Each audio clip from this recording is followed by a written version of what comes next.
Kamati ya fedha ya uongozi na mipango ya halmashauri ya wilaya ya Kaliua imeiagiza kamati ya ujenzi wa kituo cha afya cha Ukumbisiganga kuongeza kasi ya ujenzi wa kituo hicho ili kusogeza huduma kwa wananchi.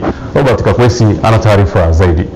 Ukaguzi wa kituo cha afya Ukumbisiganga ambacho kitakapoanza kazi, wakazi wake wataondokana na kufuata huduma mjini Kaliua ilipo hospitali ya wilaya umbali wa kilomita 60 hadi 100 kwenda tu kulingana na kijiji kilipo. Wajumbe wa kamati ya fedha, uongozi na mipango wanatamani kituo hicho kilichoanza kujengwa na wakazi wenyewe na halmashauri kuunga mkono jitihada zao. Wanatoa maoni yao. Tumezunguka, tumeona kazi inavyoendelea. Kazi ni nzuri, lakini tumeangalia store, tunaona bado kuna vitu vimo ndani.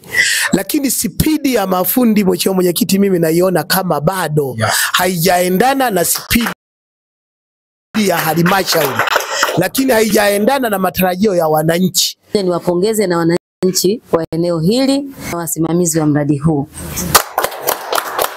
kwa sababu hali hii inatia matumaini. Mheshimiwa mwenyekiti, hali ni nzuri, mradi unafurahisha, lakini bado kwenye mapungufu. Mheshimiwa mwenyekiti, wewe unajua mradi huu ni wa kwetu sisi, najua wewe una la kusema. Mheshimiwa mwenyekiti, mwenyekiti wa halmashauri ya wilaya ya Kaliua Jafari Rufungija anaeleza haoni sababu ya kituo kutokamilika, kwani fedha na vifaa vipo na kuagiza kikamilike ndani ya miezi miwili. Tulikuwa tunatamani ndani ya mwezi mmoja na nusu jengo hili tuone linaanza kutoa huduma. Kama huko Kashishi jengo linatoa huduma, kwa nini hapa lisiweze kutoa huduma? Vifaa tumeviona viko ndani. La pili, ongezeni mafundi. Mtendaji wa kata huko kwa niaba ya mkurugenzi, jukumu lako ni kumsimamia fundi pamoja na kamati. Mwenyekiti wa kamati, msimamieni fundi. Nyinyi ndio wenye mradi, tunahitaji mradi uende kwa spidi, asifanye anavyotaka yeye. Mwenyekiti wa kijiji cha Lumbe Bernard Kagosia anaeleza mkurugenzi mtendaji wa halmashauri hiyo William Makufwe alitembelea na kuagiza kamilike kuondolea adha wananchi ya kufuata huduma. Kituo cha afya watu wanasumbuka sana, wakina mama hapa. Jitahidini sana kiishe mapema. Pesa mnayo ni nyingi, kwa nini haya mambo haya yafanyike? Tukamshukuru. Na nyinyi hili mmeliongelea kwamba wajitahidi kabisa watafute mafundi ili kazi ishe. Kwa kweli tunawapongeza sana sana sana. Mungu awabariki sana. Kituo cha afya Ukumbisiganga kilichopo kati ya Ukumbisiganga kinatarajia kuhudumia zaidi ya wakazi 40,000 waliopo kwenye kata hiyo pekee. Robert Kakwesi, Star TV, Tabora. Asante sana Robert Kakwesi kutoka mkoani Tabora. Mfuko wa Taifa wa Hifadhi ya Jamii NSSF umewatupia lawama waajiri wanaochelewesha michango ya wanachama wao kwenye mfuko huo na kusababisha kuathiri mpango wa kutoa mafao kwa wastaafu. Tupate taarifa kamili.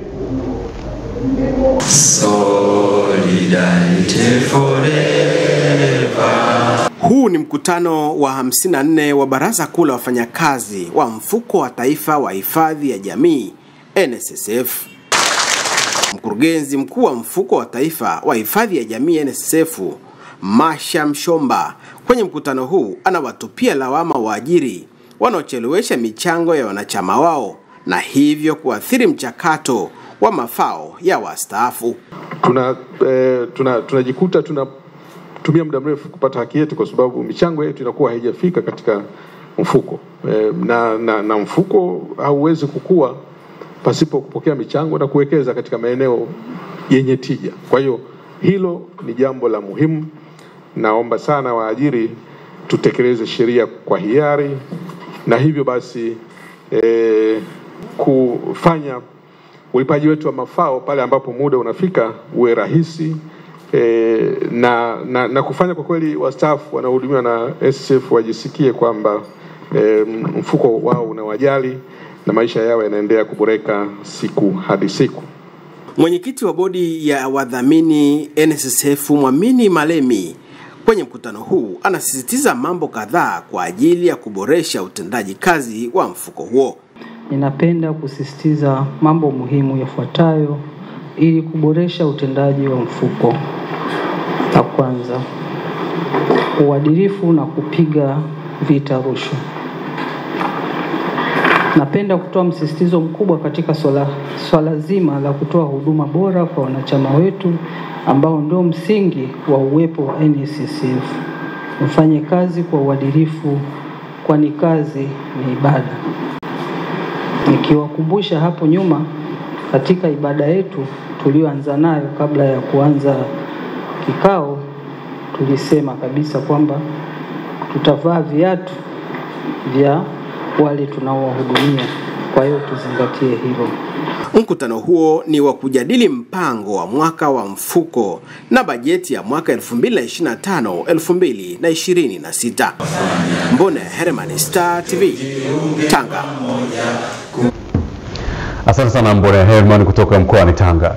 Uongozi mkoani Tabora umewataka askari polisi kutimiza majukumu yao ya ulinzi na usalama wa raia na mali zao kwa kuzingatia sheria, kanuni na msingi wa jeshi hilo na kutekeleza majukumu yao kwa weledi bila uonevu. Sande Kabaye kutoka Tabora anatuarifu zaidi. Wito huo kwa polisi umetolewa na mkuu wa wilaya ya Nzega na Itapwa Kitukai kwa niaba ya mkuu wa mkoa wa Tabora wakati wa kuongea na maafisa, wakaguzi na askari kwenye utoaji wa tuzo na zawadi kwa askari polisi 8 na wadau wa polisi mkoani hapa. Mimi wito wangu kwenu tena ni kuendelea kufanya kazi kwa weledi, kuendelea kusimama katika miiko ya kipolisi, kuendelea kufanya kazi na wananchi. Mnajua ninyi ni watu kama watu wengine, sivyo? Mna maisha na mnaendelea. Jitahidini kujiweka nafasi kwamba wananchi wawaone watu wa kawaida. Wakiwaona watu wa kawaida mtapata siri nyingi sana. Awali kamanda wa polisi mkoa wa Tabora, kamishna msaidizi mwandamizi wa polisi Saka Richard Yabwao ameeleza kupungua kwa uhalifu katika maeneo mbalimbali ya mkoa huu. Hali ya usalama kwa kipindi cha mwezi Januari hadi Disemba 2024 ikilinganishwa na kipindi kama hicho kwa mwaka 2023 ni kama ifuatavyo.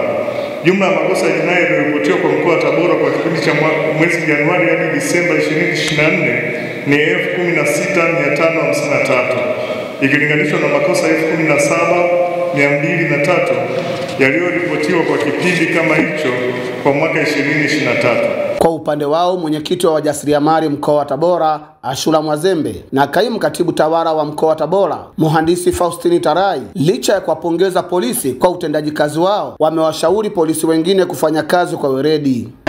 Nitoe shukrani za dhati kabisa kwa yale mazuri yote mnayotutendea. Tunaona namna gani hata vijana sasa wananufaika na jeshi la polisi, na hata uhalifu katika mkoa wetu wa Tabora umepungua kwa kiasi kikubwa sana katika mkoa wetu wa Tabora. Kupata tuzo ni jambo kubwa sana kwenye maisha ya mwanadamu. Unapopata tuzo ina maana kiongozi wako ametambua uwezo wako na jitihada zako kwenye kutekeleza majukumu yako. Sande Kabaye, Star TV, Tabora. Asante sana Sande Kabaye kutoka mkoani Tabora. Serikali kwa kushirikiana na wadau wa maendeleo imeombwa kuchukua hatua za haraka kujenga miundombinu ya kujifunzia ikiwemo madarasa, matundu ya vyoo ili kuweka mazingira rafiki kwa wanafunzi kujifunzia. Taarifa zaidi na Athman Mihua. Mwenyekiti wa kamati ya kitaifa ya maandalizi ya Juma la Elimu, Grayson Mgoi, ametoa ushauri huo katika maadhimisho ya siku ya Juma la Elimu yanayoendelea katika halmashauri ya Mpimbwe wilayani Mlele mkoani Katavi. Amesema ziara waliyofanya kutembelea shule 6 za msingi na sekondari katika maadhimisho hayo wamegundua idadi ya wanafunzi haiendani na madarasa na matundu ya vyoo yaliyopo. Hivyo juhudi za makusudi zinahitajika kutatua changamoto hiyo. Katika kila shule takriban tulikopita tumegundua kwamba kuna shida ya vyumba vya madarasa, kuna shida ya vyoo kwa ajili ya wanafunzi, matundu ya vyoo.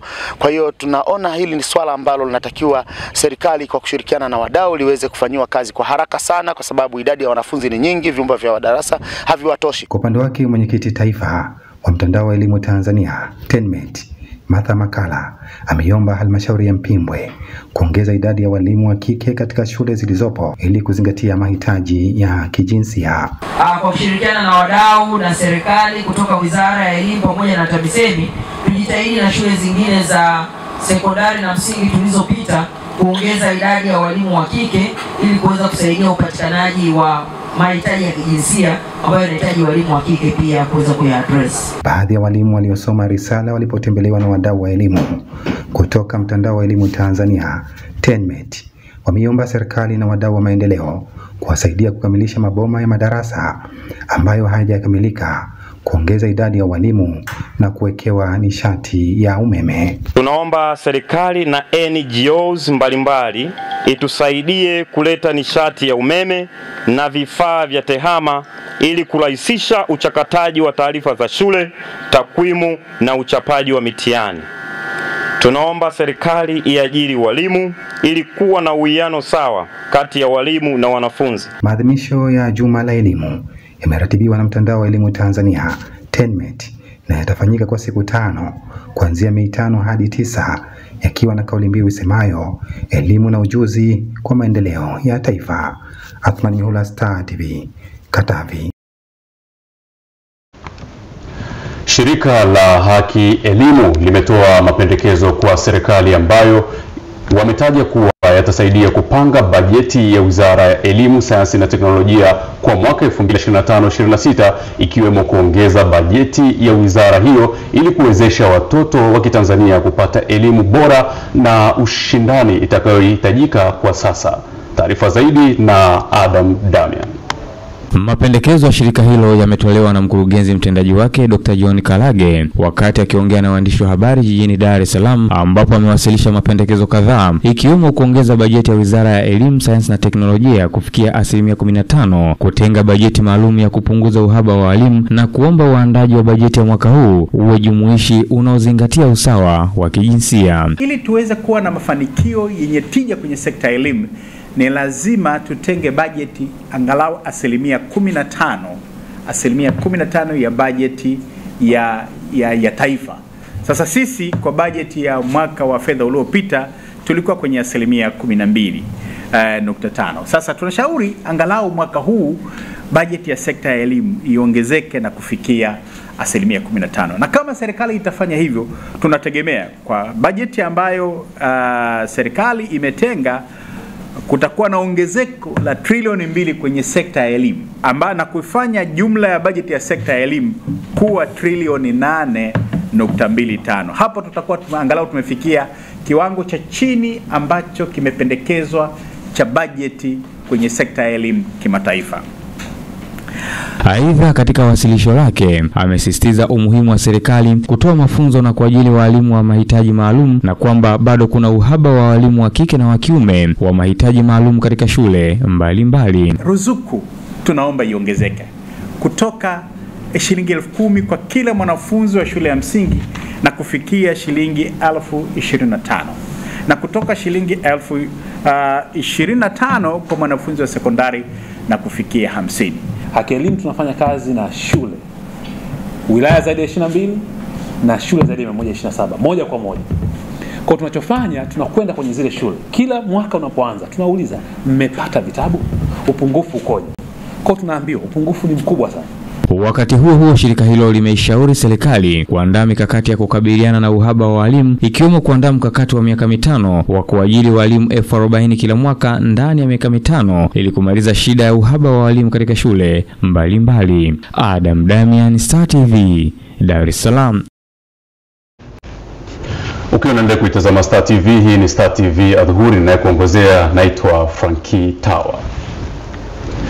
Wadau na wanachama wa Chama cha Mapinduzi mkoa wa Ruvuma wametakiwa kujitoa kuchangia shughuli za maendeleo, ikiwemo katika kuimarisha chama na miradi ya kijamii kwa maslahi ya wananchi na taifa kwa ujumla. Judith Lugoe kutoka Ruvuma ana taarifa zaidi. Wito huo umetolewa na mwenyekiti wa CCM mkoa wa Ruvuma Odo Mwisho katika hafla ya kukabidhi jengo la ofisi ya CCM kata ya Bomba Mbili manispaa ya Songea iliyojengwa na mdau wa maendeleo mzao wa mkoa wa Ruvuma anayeishi nchini Canada. Chama cha Mapinduzi ni chama kiongozi. Kuwa na ofisi bora ya kufanyia kazi ni jambo muhimu na la msingi sana katika maendeleo na ustawi wa chama chetu. Leo hii wana Bomba Mbili tayari utendaji wa kazi wa Chama cha Mapinduzi naamini utakuwa umeimarika zaidi. Nimpongeze sana mdau wetu ndugu yetu Amandusi Tembo, ameamua kukienzi Chama cha Mapinduzi kupitia ujenzi wa ofisi za chama katika ngazi zetu za matawi na kata. Msimamizi wa mradi wa ujenzi wa ofisi hiyo Isa Abdalla ameeleza gharama zilizotumika kufanikisha ujenzi huo, huku mdau wa maendeleo Amandus Tembo akieleza sababu iliyomsukuma kuwezesha ujenzi wa ofisi ya CCM kata na matawi. Ofisi yetu ilikamilika tarehe 26 mwezi wa 4 mwaka 2025 kwa ujenzi wa thamani wa shilingi milioni 36,226,500 kwa fedha ambazo ametoa mdau wa maendeleo Amandus Tembo. Mimi ni kijana ambaye mpaka sasa hivi umri wangu ni miaka 35. Nimekuwa nje ya nchi kimasomo, nikabahatika kupata ajira huko, na kile ambacho Mwenyezi Mungu amenijalia mimi na familia yangu, nimekuwa nikijaribu kurudisha mapenzi ya dhati hapa nyumbani ili tuweze kushare yale ambayo Mwenyezi Mungu ametujalia. Waingereza wanasema charity begins at home. Naye diwani wa kata ya Bombambili Jeremia Mlembe amemshukuru mdau huyo kwa niaba ya wananchi na wana CCM wa kata ya Bombambili kwa kufanikisha kupatikana kwa ofisi ya chama yenye ubora na hadhi ya kisasa. Mshukuru sana kwa Amandus Tembo. Kafanya jambo kubwa sana kata ya Bombambili. Mambo yalikuwa mengi lakini mwisho wa siku Mwenyezi Mungu akatujalia.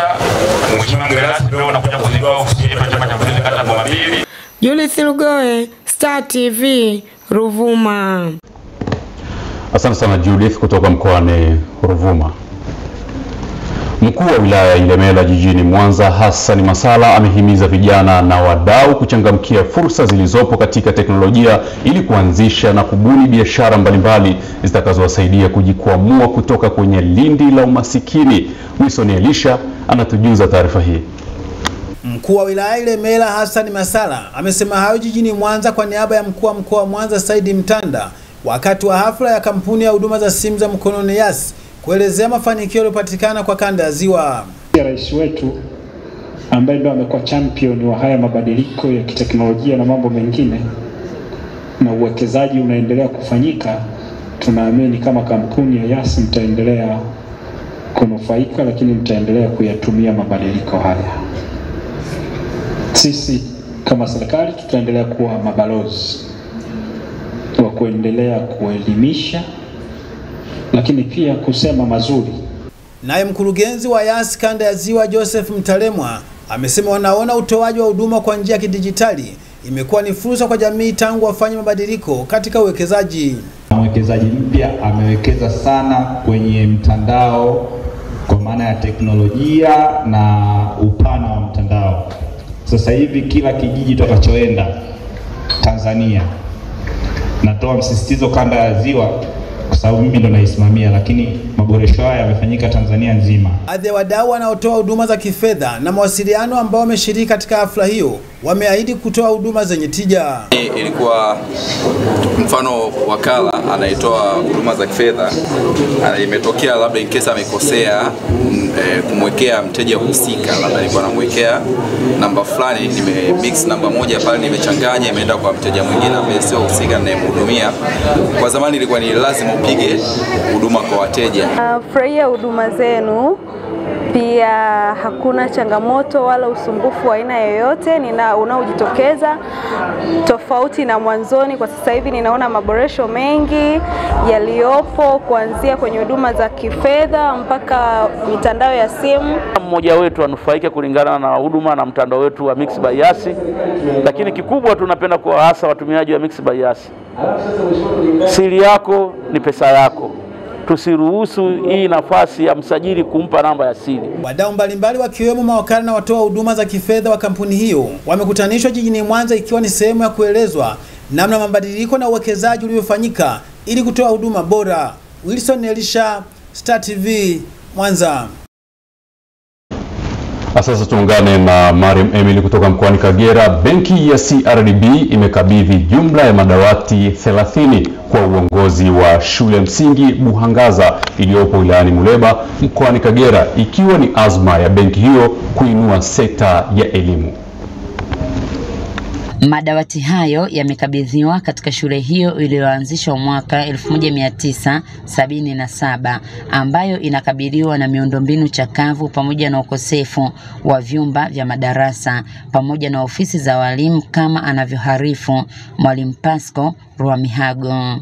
Shule ya msingi Buhangaza ina changamoto ya uchakavu wa miundombinu ya vyumba 5 vya madarasa, ofisi ya mwalimu mkuu, ukosefu wa nyumba za walimu na vyoo vya walimu.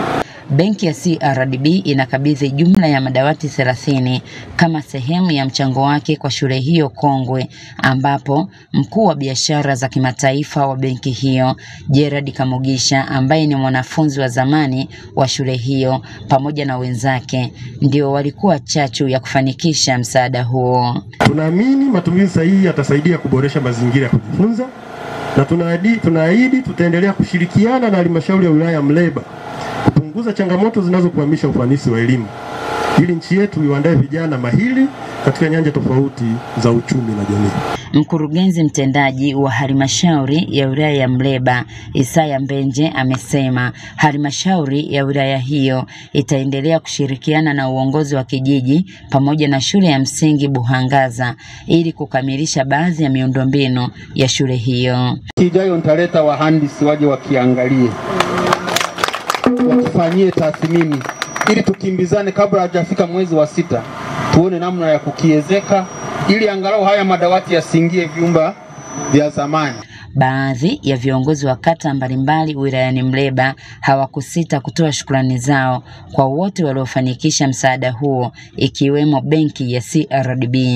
Mnakumbuka mkoa wa Kagera wanasema tuna wasomi wengi, maprofesa wengi walikuwa wanamaliza kusoma au wanapata kazi wako kule nje ya wilaya yetu ya mkoa, wengine walikuwa warudi. Lakini Elisa na Gerard hawakuja katika hilo, wanajua kuisaidia Buhangaza walikosomea. Mungu awabariki sana kwa sababu mmekuwa na moyo mkubwa, kwa ajili ya kuitendea haki Buhangaza. Mungu awabariki sana.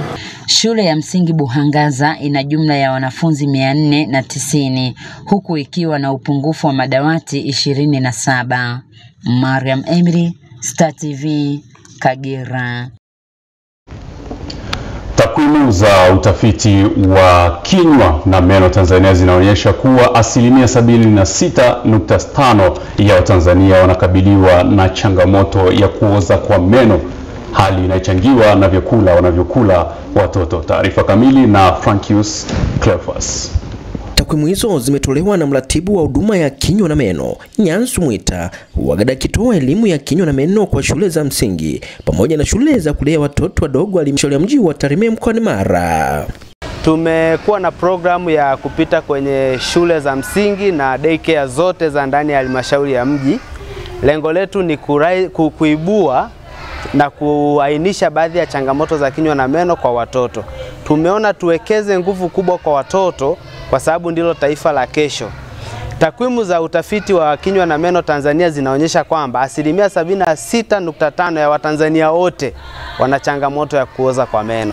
Sasa kwa sababu hawa ni watoto wadogo, tunaamua kuweka nguvu kubwa sana kwao, kuwaelimisha vitu gani vinasaidia meno yao yasitoboke. Aidha, msisitizo unatolewa kwa wazazi na walezi kuhakikisha wanaangalia afya za watoto wao pamoja na aina ya vyakula. Pia majukumu mengi sasa hivi wazazi wamewachia walezi, kwa sababu ni karibia siku nzima walezi ndio wanaokuwa na watoto kwenye maeneo haya. Kwa hiyo mtoto anaweza hata akapata changamoto mzazi ashindwe kujua, lakini mlezi anayeshinda naye asubuhi mpaka jioni anajikuta anabaini mambo mengi, changamoto, mapungufu zinazomkabili mtoto. Kwa hiyo tumeona ni vema walezi wakapata elimu hii nzuri kwa ajili ya kuweza kubaini changamoto wanazokutana nazo watoto na kuweza kuwasaidia wazazi kupata taarifa, lakini pia hata na kuwaunganisha na huduma. Lakini kwenye masuala ya lishe zaidi tutalenga katika utoaji wa huduma za chakula shuleni, hasa chakula cha mchana kwa wanafunzi. Tunasisitiza walezi na wamiliki wa shule kutoa chakula cha mchana kwa wanafunzi hasa wadogo kwa kuzingatia mlo kamili unaohitajika. Tumepokea elimu hii kwa furaha sana, kwa sababu ni wajibu wetu kama walezi kuwasaidia watoto, kuwakumbusha namna gani ya kutunza vinywa vyao. Lakini pia tunaishukuru serikali kwa mpango huu ambao sasa leo umetufikia hapa kituoni, na sisi kama walezi tunaahidi tu kwamba tutaendelea kuwakumbusha watoto waendelee kutunza vinywa vyao kwa manufaa ya maisha yao na kutunza afya zao kwa ujumla. Nikiripoti kutoka Rwanda Tarime mkoani Mara, Frank Screfas, Star TV. Tuendelee kutunza afya ya kinywa. Asante sana kwamba umetazama Star TV Adhuhuri, na kufikia hapo ndo mwisho wa Star TV Adhuhuri. Leo kwa nakuongozea naitwa Frankie Tawa. Kwa niaba ya chumba cha habari nikutakie mchana mwema.